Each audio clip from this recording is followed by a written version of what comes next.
ಎಲ್ಲರಿಗೂ ನಮಸ್ಕಾರ. ಅಚೀವರ್ ಸಂಸ್ಥೆಯ ವಿಶೇಷ ಸಂಚಿಕೆಗೆ ಸ್ವಾಗತ. ಸ್ನೇಹಿತರೆ, ಎಸ್ಎಸ್ಸಿ ಸ್ಟಾಫ್ ಸೆಲೆಕ್ಷನ್ ಕಮಿಷನ್ ಅಥವಾ ಸಿಬ್ಬಂದಿ ನೇಮಕಾತಿ ಆಯೋಗ ಏನಿದೆ, ಇದಕ್ಕೆ ಸಂಬಂಧಪಟ್ಟಂತ ಹಲವಾರು ವಿಡಿಯೋಗಳನ್ನ ನಾವು ತರ್ತಾ ಇದ್ದೇವೆ. ವಿಡಿಯೋ ಸರಣಿಯನ್ನು ತರ್ತಾ ಇದ್ದೇವೆ. Quantitative aptitude, general intelligence and reasoning, English, ಹಾಗೆ ಜನರಲ್ ಅವೇರ್ನೆಸ್ ಮೇಲೆ ಕೂಡ ನಾವು ಒಂದು ವಿಡಿಯೋ ಸರಣಿಗಳನ್ನ ಮಾಡ್ತಾ ಇದೀವಿ. ಈಗ ಆಲ್ರೆಡಿ ನಾವು ನಿಮಗೆ ಯುನೆಸ್ಕೋ ವರ್ಲ್ಡ್ ಹೆರಿಟೇಜ್ ಸೈಟ್ಸ್ ನ ವಿಡಿಯೋನ ಮಾಡಿದ್ದೇವೆ. ಸೊ ಈಗ ಇನ್ನೊಂದು ಟಾಪಿಕ್ ತಗೊಂಡು ನಾನು ನಿಮಗೆ ಜನರಲ್ ಅವೇರ್ನೆಸ್ ಟಾಪಿಕ್ ಗೆ ತಗೊಳ್ಕೊಂಡ್ ಬಂದಿದ್ದೇನೆ.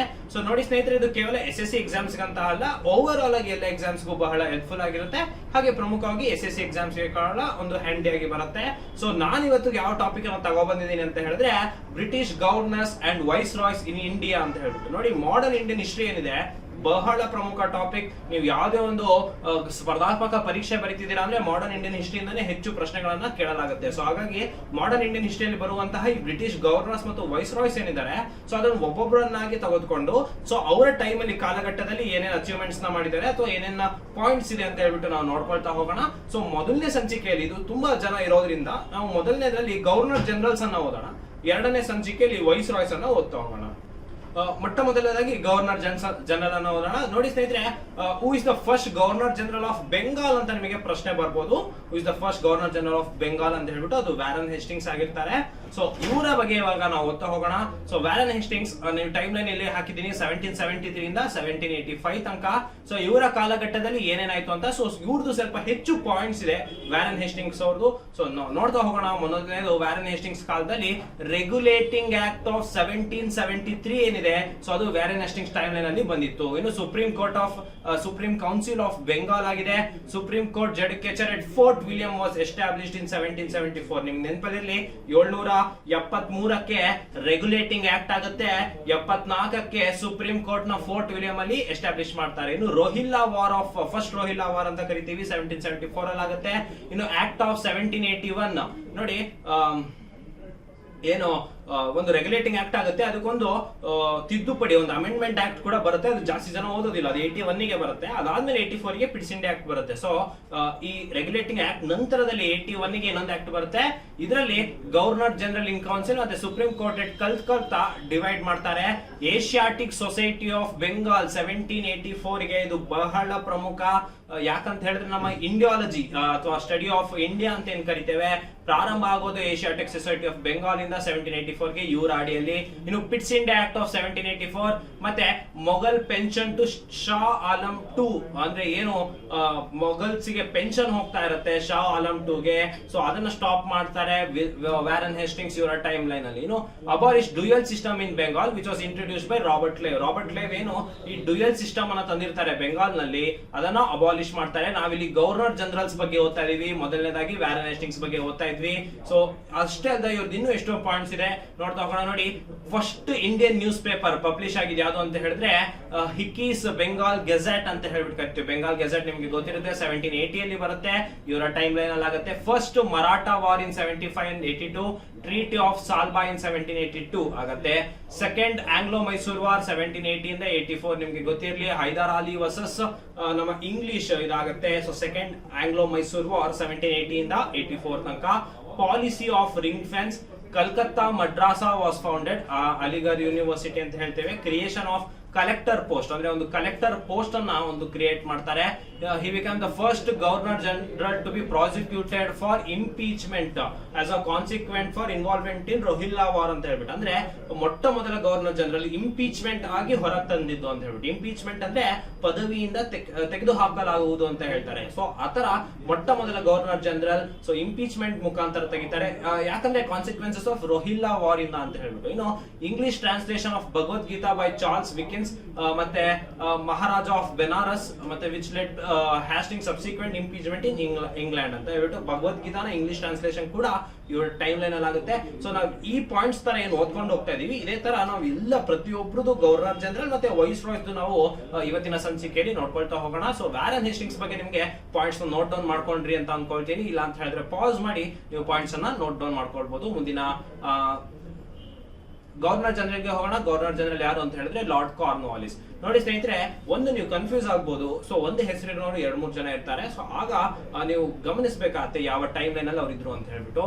ಸೊ 1773 ಇಂದ 86 ತನಕ ಏನು ಲಾರ್ಡ್ ವ್ಯಾರನ್ ಹ್ಯಾಸ್ಟಿಂಗ್ಸ್ ನಾವು ಓದಿದೀವಿ. ಈಗ ಲಾರ್ಡ್ ಕಾರ್ನ್ವಾಲಿಸ್ 86 ಇಂದ 93 ತನಕ ಟೈಮ್ ಲೈನ್ ಅಲ್ಲಿ ಇರ್ತಾರೆ. ಸೊ ಇವರು third Anglo Mysore war treaty of Srirangapatnam ಮಾಡ್ತಾರೆ 1792 ಅಲ್ಲಿ.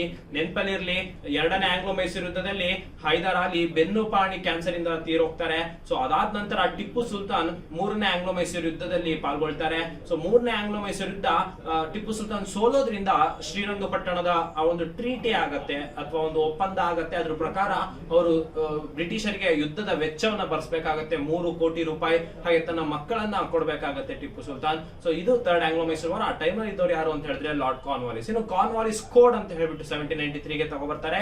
ಇವರು ಸೆವೆರಲ್ ಜುಡಿಷಿಯಲ್ ರಿಫಾರ್ಮ್ಸ್ ಮತ್ತು ರೆವೆನ್ಯೂ ಅಡ್ಮಿನಿಸ್ಟ್ರೇಷನ್ ಮತ್ತು ಸಿವಿಲ್ ಜುರಿಸ್ಡಿಕ್ಷನ್ ಅಲ್ಲಿ ಈ ರೀತಿಯಾದಂತಹ ಒಂದಿಷ್ಟು ರಿಫಾರ್ಮ್ಸ್ ಅನ್ನ ಸುಧಾರಣೆಗಳನ್ನ ತಗೊಬರ್ತಾರೆ. ಪರ್ಮನೆಂಟ್ ಸೆಟಲ್ಮೆಂಟ್ ಆಫ್ ಬೆಂಗಾಲ್ ಇನ್ 1793 ಇದು ಬಹಳ ಪ್ರಮುಖ ಸ್ನೇಹಿತರೆ.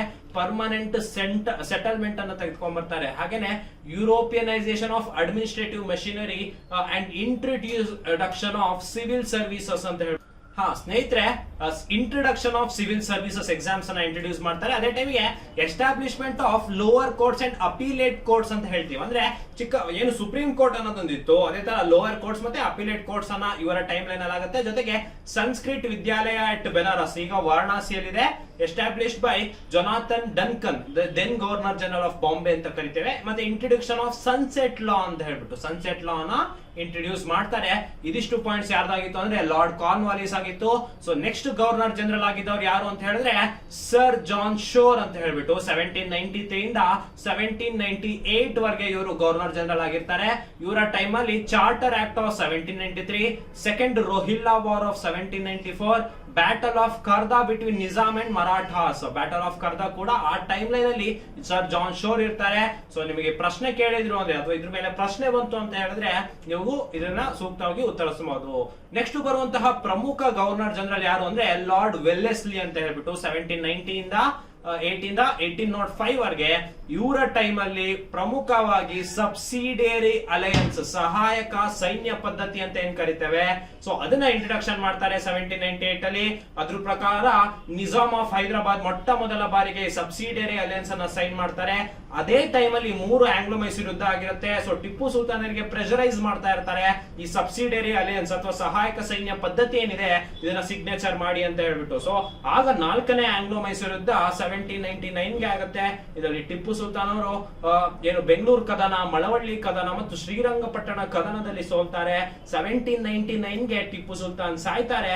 ಸೊ ಆಗ ಈ ಸಬ್ಸಿಡಿಯರಿ ಅಲಯನ್ಸ್ ನಮ್ಮ ಮೈಸೂರು ಕೂಡ ಆಗ ಇದ್ದಂತಹ ಲಕ್ಷ್ಮೀರಾಜ್ ಅಮ್ಮಣ್ಣಿ ರಾಣಿಯವರು ಸೈನ್ ಮಾಡ್ತಾರೆ. ಸೊ ಅದಾದ ನಂತರ ಕರ್ನಾಟಕ ಮೈಸೂರು ವಿಭಜನಾ ಕರಾರು ಮುಖಾಂತರ 5 ಭಾಗವಾಗಿ ಒಡೆದುಕೊಳ್ಳುತ್ತೆ. ಸೊ ಅದೆಲ್ಲ ಆಗುವಂತದ್ದು ಈ ಲಾರ್ಡ್ ವೆಲ್ಲೆಸ್ಲಿ ಟೈಮ್ ಲೈನ್ ಅಲ್ಲಿ. ಇನ್ನು 4th ಆಂಗ್ಲೋ ಮೈಸೂರು ವಾರ್ ನಾ ಹೇಳಿದಾಗೆ. ಇನ್ನು ಸೆಕೆಂಡ್ ಮರಾಠಾ ವಾರ್ 1803 ಇಂದ 1805, fort William college at Calcutta 1800 ಗೆ, censorship act 1799 took over the administration of ತಾಂಜೋವರ್ದು ಕೂಡ ಮತ್ತೆ ಸೂರತ್ದು ಕೂಡ ಕರ್ನಾಟಕದ್ದು ಕೂಡ ಇವರು ಒಂದು ಅಡ್ಮಿನಿಸ್ಟ್ರೇಷನ್ ಅನ್ನು ತೆಗೆದುಕೊಳ್ತಾರೆ. ಜೊತೆಗೆ ಟ್ರೀಟಿ ಆಫ್ ಬೆಸಿನ್ ಅನ್ನ ಮಾಡ್ತಾರೆ 1802 ಗೆ. ಸೊ ಇದಿಷ್ಟು ಲಾರ್ಡ್ ವೆಲ್ಲೆಸ್ಲಿಯ ಪಾಯಿಂಟ್ಸ್ ಆಗಿತ್ತು. ಸೊ ನೆನಪಲ್ಲಿರಲಿ ಸ್ನೇಹಿತರೆ, first governor general of Bengal Warren Hastings ನ ಓದಿದ್ವಿ, ಅವರ ಪಾಯಿಂಟ್ಸ್ ನ ಓದಿದ್ವಿ. ಅದಾದ್ಮೇಲೆ ಇನ್ನೂ 3 ಜನ ಓದಿದ್ವಿ. ಈಗ ಲಾರ್ಡ್ ವೆಲ್ಲೆಸ್ಲಿಯನ್ನ ಓದಿದ್ದೇವೆ.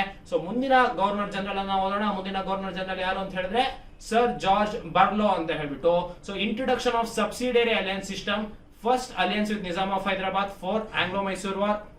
ಅವ್ರನ್ನ ಒಂದು ಟೆಂಪರವರಿಲಿ ಒಂದು ಗವರ್ನರ್ ಜನರಲ್ ಆಗಿ ಅಪಾಯಿಂಟ್ ಮಾಡಿರ್ತಾರೆ. ಒಂದಿಷ್ಟು ಪರ್ಚೇಸ್ ಆರ್ಡರ್ಸ್ ಮೇಲೆ ಅವರು ಅಬಾಲಿಷ್ಮೆಂಟ್ ಅನ್ನ ಮಾಡಿರ್ತಾರೆ. 1812 ಗೆ ಅವ್ರನ್ನ ಮಾಡ್ತಾರೆ. ಸೊ ಸಬ್ಸಿಕ್ವೆಂಟ್ ಆಗಿ ಲಾರ್ಡ್ ಮಿಂಟೋ 1 ಅನ್ನ ಅಪಾಯಿಂಟ್ಮೆಂಟ್ ಮಾಡಿರ್ತಾರೆ. ಸೊ ಲಾರ್ಡ್ ಮಿಂಟೋ 1 1807 ಇಂದ 1813 ಟೈಮ್ ಲೈನ್ ಏನಿದೆ. ಸೊ ಇವರ time line treaty of Amritsar with Ranjit Singh 1809 ಗೆ ಆಗುತ್ತೆ. ಸೊ ಇದು ಬಹಳ ಪ್ರಮುಖ, ಇದು ಗಮನದಲ್ಲಿರಲಿ. ಮುಂದಿನ ಗವರ್ನರ್ ಜನರಲ್ ಅನ್ನ ನೋಡೋಣ, ಲಾರ್ಡ್ ಹ್ಯಾಸ್ಟಿಂಗ್ಸ್. ನೋಡಿ 1813 ಇಂದ 1823, ವ್ಯಾರನ್ ಹ್ಯಾಸ್ಟಿಂಗ್ಸ್ ಬೇರೆ, ಲಾರ್ಡ್ ಹ್ಯಾಸ್ಟಿಂಗ್ಸ್ ಬೇರೆ. ಸೊ ಇದು ಕನ್ಫ್ಯೂಸ್ ಆಗೋದು ಬೇಡ. ಸೊ ಲಾರ್ಡ್ ಹ್ಯಾಸ್ಟಿಂಗ್ಸ್ 1813 ಇಂದ 1823 ತನಕ ಇದ್ರು. ಇವರ ಟೈಮ್ ಲೈನ್ ಅಲ್ಲಿ ಆಂಗ್ಲೋ ನೇಪಾಲ್ ವಾರ್ 1814 ಇಂದ 1816 ಮತ್ತು treaty of Sugauli 1816, third Maratha war 1817 ಇಂದ 1819, dissolution of Maratha confederacy, creation of Bombay presidency 1818 ಇದು ಬಹಳ ಪ್ರಮುಖ ಪಾಯಿಂಟ್ ಆಗಿದೆ ಸ್ನೇಹಿತರೆ. ಇನ್ನು strife with Pindaris, treaty with Scindia, ಮತ್ತೆ ಹಿಂದೂ ಕಾಲೇಜ್, ಈಗ ಏನ್ ಪ್ರೆಸಿಡೆನ್ಸಿ ಯೂನಿವರ್ಸಿಟಿ ಅಂತ ಕರಿತೇವೆ ಕಲ್ಕತ್ತಾದಲ್ಲಿ, ಅದು 1870ಗೆ ಇವರ ಟೈಮ್ ಲೈನ್ ಅಲ್ಲಿ ಸ್ಥಾಪನೆ ಆಗಿತ್ತು. ಇನ್ನು establishment of ryotwari system by Thomas Munro, governor of Madras. Thomas Munro ಅವರು ರಯತ್ವಾರಿ ಸಿಸ್ಟಮ್ ನ ಇವರ ಟೈಮ್ ಲೈನ್ ಅಲ್ಲಿ ಮಾಡ್ತಾರೆ, ಇದ್ರ ಬಗ್ಗೆ ನಿಮ್ಗೆ ಗಮನದಲ್ಲಿರ್ಲಿ. Establishment of Mahalwari systems in northern India 1822 which was later broke down ಅಂತ ಹೇಳ್ಬಿಟ್ಟು. ಸೊ ನಿಮಗೆ ಇವಾಗ ಸಬ್ಸಿಡರಿ ಅಲೈನ್ಸ್ ಯಾರು ಮಾಡಿದ್ರು, ಜೊತೆಗೆ permanent settlement system, Ryotwari system, Mahalwari system ಯಾರ್ಯಾರ ಟೈಮ್ ಅಲ್ಲಿ ಮಾಡಿದ್ರು ಅಂತ ಹೇಳ್ಬಿಟ್ಟು ನಿಮಗೆ ಗೊತ್ತಾಗ್ತಾ ಇದೆ. ಸೊ ಈ ರೀತಿ ನೀವು ಗವರ್ನರ್ ಜನರಲ್ ಅನ್ನ ಪಟ್ಟಿ ಮಾಡ್ಕೊಂಡು ಓದ್ತು ಅಂತ ಹೇಳಿದ್ರೆ ನೀವು ಸೂಕ್ತವಾಗಿ ಉತ್ತರವನ್ನ ಮಾಡಬಹುದು. ಸೊ ಮುಂದಿನ ಗವರ್ನರ್ ಜನರಲ್ ಅನ್ನ ನೋಡೋಣ, ಲಾರ್ಡ್ ಹ್ಯಾಮ್ರೆಸ್ಟ್ ಅಂತ ಹೇಳ್ಬಿಟ್ಟು. ಸೊ ಇವರು first Burmese war and treaty of Yandabo 1826 ಗೆ ಮಾಡ್ತಾರೆ. Capture of Bharatpur, establishment of Sanskrit college at Calcutta 1824 ಗೆ ಮಾಡ್ತಾರೆ. ಒಂದು ಗಮನದಲ್ಲಿ ಇರ್ಲಿ ಸ್ನೇಹಿತರೆ, ಎಲ್ಲಿಯವರೆಗೂ 1857 ಸಿಪಾಯಿ ಮಿಟಿನೇ ಆಗಲ್ವೋ ಅಲ್ಲಿವರೆಗೂ ಗವರ್ನರ್ ಜನರಲ್ ಅಂತಾನೆ ಕರೀತಾ ಇರ್ತಾರೆ. So first governor general of Bengal ಬಂದು ವ್ಯಾರನ್ ಹೇಸ್ಟಿಂಗ್ಸ್, ಅದಾದ ನಂತರ ಗವರ್ನರ್ ಜನರಲ್ ಆಫ್ ಇಂಡಿಯಾ ಅಂತ ಹೇಳ್ಬಿಟ್ಟು ವಿಲಿಯಂ ಬೆಂಟಿಕ್ ಬರ್ತಾರೆ. ಅದನ್ನ ನಿಮ್ಗೆ ಹೇಳ್ತಾ ಹೋಗ್ತೀನಿ. ಸೊ ಇದುವರೆಗೂ ನಾವೇನ್ 8 ಜನ ಗವರ್ನರ್ ಜನರಲ್ ಅನ್ನ ಓದಿದೀವಿ, ಅದನ್ನ ನಿಮಗೆ ಪಾಯಿಂಟ್ಸ್ ಮುಖಾಂತರ ನೋಡ್ಕೊಳ್ತಾ ಹೋಗಿ ಮುಂದಿನ ಪಾಯಿಂಟ್ಸ್ ನೋಡ್ತಾ ಹೋಗೋಣ. ಮುಂದಿನ ಪಾಯಿಂಟ್ ಲಾರ್ಡ್ ವಿಲಿಯಂ ಬೆಂಟಿಕ್, ನೋಡಿ first governor general of India. ಇದು ಬಹಳ ಪ್ರಮುಖ ಪಾಯಿಂಟ್, ಕನ್ಫ್ಯೂಸ್ ಆಗಬಾರ್ದು. First governor general of Bengal ಬಂದು Warren Hastings, first governor general of India ಬಂದು ವಿಲಿಯಂ ಬೆಂಟಿಕ್. ಇದ್ರ ಬಗ್ಗೆ ನಿಮ್ಗೆ ತಿಳಿದಿರಲಿ. ಫಸ್ಟ್ ವೈಸ್ ರಾಯ್ ಅಂತ ಬೇರೆ ಬರ್ತಾರೆ. ಸೊ ಅದನ್ನ ನಾನು ಮುಂದಿನ ಸಂಚಿಕೆಯಲ್ಲಿ ಹೇಳ್ತಾ ಹೋಗ್ತೀನಿ. ಸೊ ಅಬಾಲಿಷನ್ ಆಫ್ ಸತಿ ಮತ್ತೆ cruel rites in 1829, suppression of thuggee, ಜೊತೆಗೆ saint Helena act 1833, charter act of 1833. ಅದರಲ್ಲಿ ಮಿಷನರೀಸ್ಗೆ ಎಕ್ಸ್ಕ್ಲೂಸಿವ್ ರೈಟ್ಸ್ ಅನ್ನ ಕೊಡ್ತಾರೆ. ಕ್ರಿಶ್ಚಿಯನ್ ಮಿಷನರೀಸ್ ಏನಿದ್ದಾರೆ ಅವರಿಗೆ ಎಕ್ಸ್ಕ್ಲೂಸಿವ್ ರೈಟ್ಸ್ ಅನ್ನ ಕೊಡ್ತಾರೆ. ರೆಸಲ್ಯೂಷನ್ ಆಫ್ 1835 ಅನ್ನ ಮಾಡ್ತಾರೆ, ಇಂಗ್ಲಿಷ್ ನ ಅಫಿಷಿಯಲ್ ಲ್ಯಾಂಗ್ವೇಜ್ ಮಾಡ್ತಾರೆ. ಅನೆಕ್ಸೇಷನ್ ಆಫ್ ಮೈಸೂರು ಇನ್ 1831, ನೆನಪಲ್ಲಿರ್ಲಿ ಸ್ನೇಹಿತರೆ, 1830ಗೆ ನಮ್ಮ ಬಿದನೂರು ದಂಗೆ, ನಗರ ದಂಗೆ ಅಂತ ಏನ್ ಕರಿತೀವಿ ಅದಾಗತ್ತೆ. ಸೊ ಅದಾದ ನಂತರ ಬೂದಿ ಬಸಪ್ಪ ಅಥವಾ ಸದರ ಮಲ್ಲರ ನೇತೃತ್ವದಲ್ಲಿ ಏನ್ ನಗರ ದಂಗೆ ಸ್ಟಾರ್ಟ್ ಆಗಿರುತ್ತೆ. ಸೊ ಅದು ಆಗಿದ್ದಂತಹ ಮುಮ್ಮಡಿ ಕೃಷ್ಣರಾಜ ಒಡೆಯರಿಗೆ ಅದನ್ನ ತಡೆಯಕ್ಕಾಗೋದಿಲ್ಲ. ಸೊ 1831ಗೆ ಮೈಸೂರಿನಲ್ಲಿ ಕಮಿಷನರ್ ಆಳ್ವಿಕೆಯನ್ನ ತೆಗೆದುಕೊ ಬರ್ತಾರೆ. ಸೊ 1831 ಇಂದ 1881 ವರೆಗೆ ನಮ್ಮ ಮೈಸೂರಿನಲ್ಲಿ ಕಮಿಷನರ್ ಆಳ್ವಿಕೆ ಒಳಪಟ್ಟಿರುತ್ತೆ. So annexation of Mysore in 1831 lord William Bentinck time ಅಲ್ಲಿ ಆಗಿರುತ್ತೆ. ಇನ್ನು ಸ್ನೇಹಿತರೆ, ಸೆಂಟ್ರಲ್ ಚರ್ಚಾ 1834, treaty of perpetual friendship with Ranjit Singh, abolition of provisional court and appeal circuit setup. ಜೊತೆಗೆ ಸ್ನೇಹಿತರೆ, ಅಬಾಲಿಷನ್ ಆಫ್ ಕಾನ್ವಾಲಿಸ್ ಅನ್ನ ಏನ್ ಮಾಡಿರ್ತಾರೆ, ಸೊ ಅದನ್ನ ಅಬಾಲಿಷ್ಮೆಂಟ್ ಅನ್ನ ಮಾಡ್ತಾರೆ. Appointment of commissioners of revenue by circuit, Mahalwari system ನ ರೀಇಂಟ್ರೊಡ್ಯೂಸ್ ಮಾಡ್ತಾರೆ ಸೆಂಟ್ರಲ್ ಇಂಡಿಯಾ, ಪಂಜಾಬ್ ಮತ್ತೆ ವೆಸ್ಟರ್ನ್ ಯುಪಿ ಅಲ್ಲಿ. ಕಾಲ್ ರೆಬೆಲಿಯನ್ ಆಗುತ್ತೆ 1831 ಅಲ್ಲಿ ಇವರ ಟೈಮ್ ಲೈನ್ ಅಲ್ಲಿ. ಸೊ ವಿಲಿಯಂ ಬೆಂಟಿಕ್ ಬಗ್ಗೆ ನಿಮಗೆ ಪಾಯಿಂಟ್ ನೆನಪಿರಲಿ, first governor general of India. So ಈ ಪಾಯಿಂಟ್ಸ್ ನೆಲ್ಲ ನೋಟ್ ಡೌನ್ ಮಾಡ್ಕೊಳ್ಳಿ. ಸೊ ಮುಂದಿನ ಗವರ್ನರ್ ಜನರಲ್ ಅನ್ನ ನೋಡೋಣ, ಲಾರ್ಡ್ ಮೆಟ್ಕ್ಯಾಲ್ಫ್. ಸೊ ಲಾರ್ಡ್ ಮೆಟ್ಕ್ಯಾಲ್ಫ್ ಅವರು ಏನಿದ್ದಾರೆ, ಸೊ ಇವರು press loss, removing restriction from press in India, establishment of Calcutta public library 1836. So ಇದನ್ನ ಇವಾಗ ನ್ಯಾಷನಲ್ ಲೈಬ್ರರಿ ಆಫ್ ಇಂಡಿಯಾ ಅಂತ ಕರೆಯಲಾಗುತ್ತೆ. ಸೊ ಇದ್ರ ಬಗ್ಗೆ ತಿಳಿದಿರ್ಲಿ. ನೆಕ್ಸ್ಟ್ ಲಾರ್ಡ್ ಆಕ್ಲ್ಯಾಂಡ್ ಅಂತ ಹೇಳ್ಬಿಟ್ಟು, ಸೊ ಫಸ್ಟ್ ಅಫ್ಘಾನ್ ವಾರ್ ನ ಮಾಡ್ತಾರೆ. ಡೆತ್ ಆಫ್ ರಣಜಿತ್ ಸಿಂಗ್ ಆಗುತ್ತೆ. ಬ್ಯಾಂಕ್ ಆಫ್ ಬಾಂಬೆ ನ ಎಸ್ಟಾಬ್ಲಿಷ್ ಮಾಡ್ತಾರೆ. ಇವಾಗ ಅದನ್ನ ಇಂಪೀರಿಯಲ್ ಬ್ಯಾಂಕ್ ಆಫ್ ಇಂಡಿಯಾ ಅಥವಾ ಸ್ಟೇಟ್ ಬ್ಯಾಂಕ್ ಆಫ್ ಇಂಡಿಯಾ ಅಂತ ಕರೀತಾರೆ. ಇನ್ನು first Bengali daily news paper Sambad Prabhakar ನ 1839ಗೆ ಇವರು ಮಾಡ್ತಾರೆ. ಜೊತೆಗೆ ತತ್ವ ಬೋಧಿನಿ ಸಭಾನ ಫಾರ್ಮ್ ಮಾಡ್ತಾರೆ ದೇವೇಂದ್ರನಾಥ್ ಟ್ಯಾಗೋರ್ 1839 ಅಲ್ಲಿ ಇವರ ಟೈಮ್ ಲೈನ್ ಅಲ್ಲಿ. ಸೊ ನೆನಪಿರ್ಲಿ ಸ್ನೇಹಿತರೆ, ಲಾರ್ಡ್ ಅಕ್ಲಾನ್ ಟೈಮ್ ಅಲ್ಲಿ ಇಷ್ಟೆಲ್ಲ ಆಗಿತ್ತು. ಇನ್ನು ಲಾರ್ಡ್ ಎಲನ್ಬರ್ಗ್ 1842 ಇಂದ 44, annexation of Sindh, war with Gwalior, bank of Madras, ಈಗ ಬ್ಯಾಂಕ್ ಆಫ್ ಇಂಡಿಯಾ, ಈಗ ಸ್ಟೇಟ್ ಬ್ಯಾಂಕ್ ಆಫ್ ಇಂಡಿಯಾ ಆಗಿದೆ. ಇಂಡಿಯನ್ ಸ್ಲೇವರಿ ಆಕ್ಟ್ 1843 ಅನ್ನ ಇವರ ಟೈಮ್ ಅಲ್ಲಿ ಪಾಸ್ ಆಗುತ್ತೆ. ಸೊ ಗಮನದಲ್ಲಿ ಇರಲಿ. ಇನ್ನು ಲಾರ್ಡ್ ಹಾರ್ಡಿಂಗೆ 1 ಅಂತ ಹೇಳ್ಬಿಟ್ಟು, first Anglo Sikh war, treaty of Lahore ಆಗುತ್ತೆ, ಟ್ರೀಟಿ ಆಫ್ ಬೈರ್ವಾಲ್ ಆಗುತ್ತೆ, establishment of Roorkee engineering college, ಈಗ IIT ರೂರ್ಕಿ ಅಂತ ಕರ್ಸ್ಕೊಳ್ಳುತ್ತೆ. Social reforms including abolition of female infanticide ಹಾಗೆ ಹ್ಯೂಮನ್ ಸ್ಯಾಕ್ರಿಫೈಸ್ ಅಂತ ಹೇಳಿ ಸೊ ಸ್ಟಾರ್ಟ್ ಆಗುತ್ತೆ. ಸೊ ಇದ್ರ ಬಗ್ಗೆ ನಿಮ್ಗೆ ತಿಳಿದಿರಲಿ, ಲಾರ್ಡ್ ಹಾರ್ಡಿಂಗೆ ಟೈಮ್ ಅಲ್ಲಿ ಇವೆಲ್ಲ ಆಗ್ತಾ ಹೋಗುತ್ತೆ. ಇನ್ನು ಲಾರ್ಡ್ ಡಾಲ್ ಹೌಸಿ, ಇದು ಕೂಡ ಬಹಳ ಪ್ರಮುಖ governor general, one of the governor general. So second Anglo Sikh war ಮತ್ತೆ annexation of Punjab, second Anglo Burmese war, annexation of lower Burma and Pegu, introduction of doctrine of lapse and annexation of Satara, Jaitpur, Sambalpur, Udaipur, Jhansi, Nagpur and Awadh. ಸ್ನೇಹಿತರೆ ನೆನಪಲ್ಲಿರ್ಲಿ, doctrine of lapse ಅನ್ನ introduce ಮಾಡ್ತಾರೆ. ಅಂದ್ರೆ ದತ್ತು ಮಕ್ಕಳಿಗೆ ಹಕ್ಕಿಲ್ಲ ಅಂತ ಹೇಳ್ಬಿಟ್ಟು ಡಾಕ್ಟ್ರಿನ್ ಆಫ್ ಲ್ಯಾಬ್ಸ್ ಅನ್ನ ತಗೊಬರ್ತಾರೆ. ಲಾರ್ಡ್ ಡಾಲೌಸಿ ತಗೊಬಂದ್ಬಿಟ್ಟು ಸತಾರಾ, ನಮ್ಮ ಸಂಬಲ್ಪುರ್, ಉದಯ್ಪುರ್, ಝಾನ್ಸಿ, ನಾಗ್ಪುರ್, ಅವಧ್ ಇವನ್ನೆಲ್ಲದನ್ನ ಅನ್ನೆಕ್ಸೇಷನ್ ಮಾಡ್ತಾರೆ. ಸೊ ಜೊತೆಗೆ 1854 ಅಲ್ಲಿ ಆಂಗ್ಲೋ ವರ್ನಾಕ್ಯುಲರ್ ಸ್ಕೂಲ್ಸ್ ನ ಗವರ್ಮೆಂಟ್ ಕಾಲೇಜಸ್ ನ ಓಪನ್ ಮಾಡ್ತಾರೆ. Railway minute in 1853, first railway line connecting Bombay and Thane in 1853 ಗೆ ಮಾಡ್ತಾರೆ. ಟೆಲಿಗ್ರಾಫ್ ಲೈನ್ಸ್ ನ 4000 ಮೈಲಿ ಉದ್ದದ ಟೆಲಿಗ್ರಾಫ್ ಲೈನ್ಸ್ ಅನ್ನ ಹಾಕಿಸ್ತಾರೆ. ಗ್ಯಾನ್ಜಸ್ ಕೆನಾಲ್ ಡಿಕ್ಲೇರ್ಡ್ ಓಪನ್ ಮಾಡ್ತಾರೆ. Widow remarriage act, charter act of 1853, Bethune collegiate school at 1849 established by ಜಡ್ ಬೆಥ್ಯೂನ್, ಸೆಂಥಾಲ್ ರೆಬೆಲಿಯನ್ ಮತ್ತೆ religious disabilities act 1856 ಗೆ ಮಾಡ್ತಾರೆ. ಇನ್ನು ಸ್ನೇಹಿತರೆ, ಸೊ ನಾವೇನು ಈಗ 14 ಇವಾಗ 14 ಗವರ್ನರ್ ಜನರಲ್ಸ್ ನ ಓದ್ಕೋತಾ ಬಂದ್ವಿ. ಸೊ ನೀವು ಟೈಮ್ ಲೈನ್ ಅನ್ನ ಗಮನಿಸಿದ್ರೆ 773 ರಿಂದ 856 ತನಕ ಓದಿದೀವಿ. ಸೊ ಹಾಗಾದ್ರೆ 857ಕ್ಕೆ ಏನಾಗುತ್ತೆ ಭಾರತದಲ್ಲಿ ಅಂದ್ರೆ, ಪ್ರಥಮ ಭಾರತ ಸ್ವಾತಂತ್ರ್ಯ ಸಂಗ್ರಾಮ ಆಗುತ್ತೆ, first war of Indian independence ಆಗುತ್ತೆ. ಸೊ ಆ ಟೈಮ್ ಅಲ್ಲಿ ಈಸ್ಟ್ ಇಂಡಿಯಾ ಕಂಪನಿ ಹೋಗಿ ಡೈರೆಕ್ಟ್ ಬ್ರಿಟಿಷ್ ಕ್ರೌನ್ ಅಡಿಯಿಂದ ಆಡಳಿತ ಬರ್ತಾ ಹೋಗುತ್ತೆ. ಸೊ ಅವಾಗ ಗವರ್ನರ್ ಜನರಲ್ ಅನ್ನೋ ಪದವಿಯನ್ನ ತೆಗೆದು ವೈಸ್ ರಾಯ್ಸ್ ಅಂತ ಹೇಳ್ಬಿಟ್ಟು ಅಪಾಯಿಂಟ್ ಮಾಡ್ತಾ ಹೋಗ್ತಾರೆ. ಸೊ ಆ ವೈಸ್ ರಾಯ್ಸ್ ನ ಬಗ್ಗೆ ನಾವು ಮುಂದಿನ ಸಂಚಿಕೆಯಲ್ಲಿ ನೋಡ್ತಾ ಹೋಗೋಣ. ಸೊ ಕೊನೆಯ ಗವರ್ನರ್ ಜನರಲ್ ಯಾರಂದ್ರೆ ಲಾರ್ಡ್ ಕ್ಯಾನಿಂಗ್, 1856 ಇಂದ 1857 ಗೆ. ರಿವಾಲ್ಟ್ ಆಫ್ 1857 ಇವ್ರ ಟೈಮ್ ಅಲ್ಲಿ ಆಗುತ್ತೆ.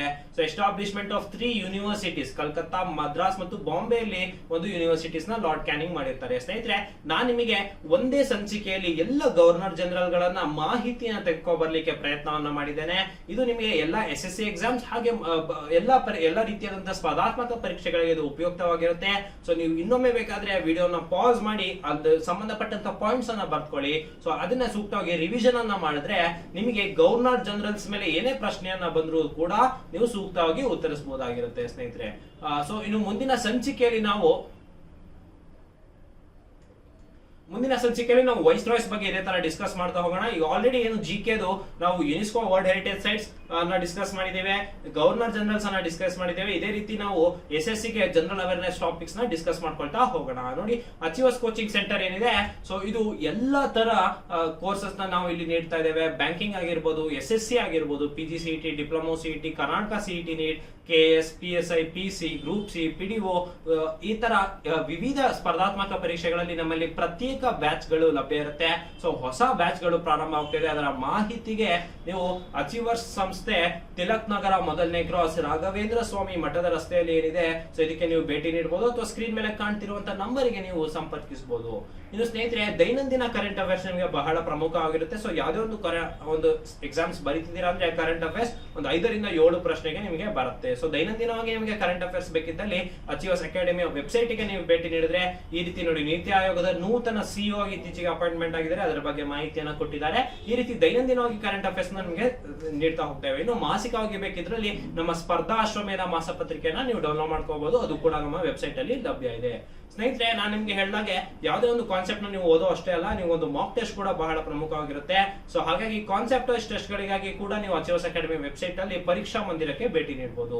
ಸ್ನೇಹಿತರೆ, ಹೊಸ ಬ್ಯಾಚ್ ಗಳು ಪ್ರಾರಂಭ ಆಗ್ತಾ ಇದೆ, ಅದರ ಮಾಹಿತಿಗೆ ನೀವು ನಮ್ಮ ಆಫೀಸ್ಗೆ ಭೇಟಿ ನೀಡಬಹುದು ಅಥವಾ ಸ್ಕ್ರೀನ್ ಮೇಲೆ ಕಾಣ್ತಿರುವಂತಹ ನಂಬರಿಗೆ ಸಂಪರ್ಕಿಸಬಹುದು. ಸ್ನೇಹಿತರೆ, SSC ಮತ್ತು ವಿವಿಧ SSC ಎಕ್ಸಾಮ್ಸ್ ಗಳಿಗೆ ಒಂದು ಅವೇರ್ನೆಸ್ ರೀತಿ 5 ದಿನಗಳ 26ನೇ ತಾರೀಕಿಂದ 5 ದಿನಗಳ ಉಚಿತ ವರ್ಕ್ಶಾಪ್ ನ ನಮ್ಮ ಸಂಸ್ಥೆಯಲ್ಲಿ ಹಮ್ಮಿಕೊಳ್ಳಲಾಗಿದೆ. ಸೊ ಅದಕ್ಕೆ ಸೂಕ್ತವಾದಂತವರು ಅಥವಾ ಅಭ್ಯರ್ಥಿಗಳು, ಸ್ಪರ್ಧಾರ್ಥಿಗಳು ಅದನ್ನ ಉಚಿತವಾಗಿ ಬಂದು ಅದರ ಒಂದು ಏನು ಉದ್ದೇಶ ಇದೆ ಸೊ ಅದನ್ನ ಪರಿಪೂರ್ಣಗೊಳಿಸ್ಕೋಬಹುದು. ಸೊ ಎಕ್ಸಾಮ್ಸ್ ಬಗ್ಗೆ ನಿಮಗೆ ಮಾಹಿತಿಯಲ್ಲಿ ಯಾವ ತರ ಸ್ಟ್ರಾಟಜೀಸ್ ಮಾಡಬೇಕು, ಸಿಲೆಬಸ್ ಏನಿರುತ್ತೆ, ಯಾವ ತರ ಓದ್ಕೋಬಹುದು. ಯಾಕಂದ್ರೆ ಸ್ನೇಹಿತರೆ, ಯಾವುದೇ ಒಂದು ಸೆಂಟ್ರಲ್ ಗವರ್ಮೆಂಟ್ ಅಥವಾ SSC ಎಕ್ಸಾಮ್ಸ್ ಇದೆ ಅಂತ ಹೇಳಿದ್ರೆ ಅದಕ್ಕೆ ಆದಂತಹ ಒಂದು ರೀತಿ ಇರುತ್ತೆ. ಸೊ ಅದನ್ನ ನೀವು ಕಲ್ತ್ಕೋಬೇಕಾಗತ್ತೆ. ಸ್ನೇಹಿತರೆ, ಇದೇ ರೀತಿಯಾದಂತಹ ಕಂಟೆಂಟ್ ಗೆ ನಮ್ಮ ಅಚೀವರ್ಸ್ ಅಕಾಡೆಮಿ ಯೂಟ್ಯೂಬ್ ಚಾನಲ್ ಅನ್ನ ಫಾಲೋ ಮಾಡ್ತಾ ಇರಿ. ಧನ್ಯವಾದಗಳು.